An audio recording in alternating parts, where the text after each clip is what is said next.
नमस्कार साथियों, आपका एक बार फिर से स्वागत है आपके अपने YouTube चैनल टेक्निकल ज्योमेट्री पर। आज हम किसी त्रिभुज को उसके शीर्ष से रेखाएं खींचकर उसके क्षेत्रफल को 3 बराबर भागों में बांटना सीखेंगे। बोर्ड परीक्षा की दृष्टि से ये बहुत ही उपयोगी प्रश्न है। कक्षा 10 और 12 के विद्यार्थियों के लिए ये बहुत ही महत्वपूर्ण प्रश्न है। IGD बॉम्बे का जो एग्ज़ाम होता है उसमें भी ये कई बार पूछा जाता है। तो देखिए, किसी त्रिभुज को उसके शीर्ष से रेखाएं खींच करके 3 बराबर भागों में बांटना ये कैसे होता है। तो दिया हुआ त्रिभुज पहले कोई बना लेते हैं। क्वेश्चन में एक त्रिभुज दिया जाएगा कि इस लंबाई चौड़ाई का त्रिभुज है, इसको 3 बराबर भागों में बांटिए। कोई त्रिभुज ले लेते हैं जिसकी एक भुजा मान लीजिए 7 सेंटीमीटर है। 7 सेंटीमीटर आधार रेखा 7 सेंटीमीटर है, जो कि ये है। ये 7 सेंटीमीटर और शेष दो भुजाएं हैं। एक 5 सेंटीमीटर की रख लेते हैं, मान लीजिए 5 सेंटीमीटर की ये होगी, और तीसरी भुजा 3 सेंटीमीटर की।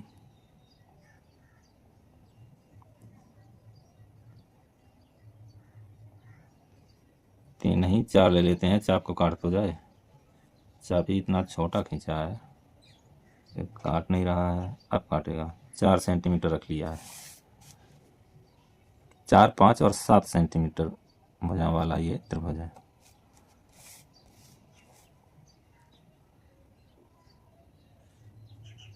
इस तरह से कोई भी दिया हुआ त्रिभुज बना लेते हैं। अब इस त्रिभुज को शीर्ष से, यहाँ से मान लीजिए ए बिंदु है, ए बिंदु से आधार रेखा पर रेखाएं खींच करके 3 बराबर भागों में बांटना है। ए बी सी, ये 5 सेंटीमीटर है, ये 4 सेंटीमीटर है। तो इसको 3 बराबर भागों में बांटना है शीर्ष ए से रेखाएं खींचकर। तो सबसे पहला स्टेप इसका ये है कि आधार रेखा BC को 3 बराबर भागों में बांट लेते हैं। 3 भागों में इसलिए क्योंकि इसके क्षेत्रफल को 3 ही बराबर भागों में बांटना है। अगर 4 बराबर भागों में बांटना होता तो इस रेखा के हम 4 बराबर भाग करते। जितने भागों में त्रिभुज को बांटना है उतने ही भागों में आधार रेखा को, या जो भी रेखा है इस रेखा पर इस शीर्ष से खींचना है, इधर से रेखाएं, तो इसके 3 या 4 जितने भागों में बांटना है उतना भाग करेंगे।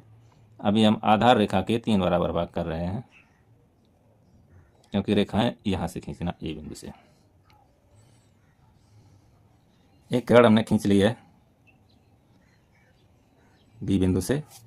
इस पर 3 समान दूरी के चाप लगा देंगे।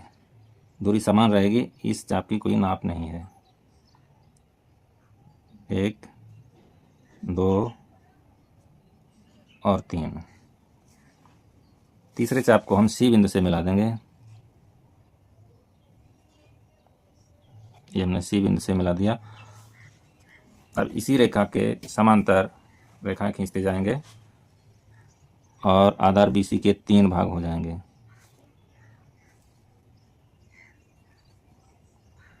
इस तरह से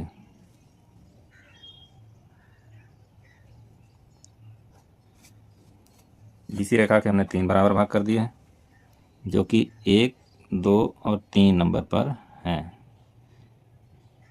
1, 2 नंबर पर है। A1 और A2 को मिला देंगे।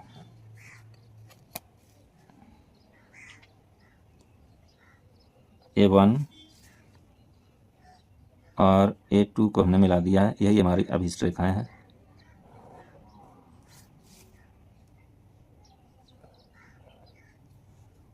A1, A2 अभिष्ट रेखाएं हैं। अब ये त्रिभुज जो दिया हुआ था ABC, ये 3 बराबर भागों में बंट गया। एक भाग ये है, दूसरा ये, तीसरा ये। और ये प्रश्न बहुत ही उपयोगी होता है प्लॉट के बंटवारे के लिए भी। जैसे कोई भी प्लॉट है, ये रोड साइड है, 3 भागों में बांटना है, तो रोड साइड की भुजा को 3 बराबर भागों में बांट लेंगे और शीर्ष से रेखाएं खींच देंगे। तो इस तरह से त्रिभुज 3 बराबर भागों में बंट जाता है। वीडियो देखने के लिए धन्यवाद। ऐसे वीडियो और देखने के लिए चैनल को सब्सक्राइब कर लें और इस वीडियो को भी लाइक कर दें। Thank you.